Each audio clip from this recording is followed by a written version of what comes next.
please explain to everyone out here what Jesus stood for, and especially the qualities of love, how to love your neighbor even if they don't agree with you? That's a beautiful question. So John 8, if I'm drawing from memory correctly, best embodies both Christ's mercy and love, but also his commitment to truth. And sometimes in the modern gospel, we overemphasize the grace and we underemphasize the truth. Yeah.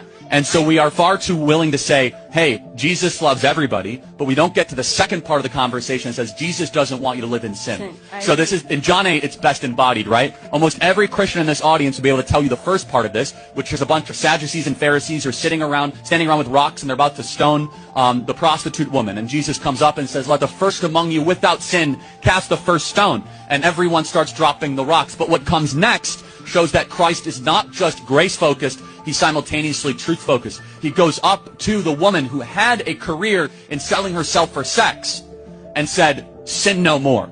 Now, imagine today how much trouble you would get in if you would go up to somebody and say, stop sinning. No, you're being too judgmental. No, you're actually being Christ-like. So Jesus stood. He was 100% grace and truth. And that tension is very hard in a modern world because we want to overemphasize grace when in reality Christ loves us too much to have us continue to live in sin. He wants us to try to elevate our actions to glorify God in all that we do.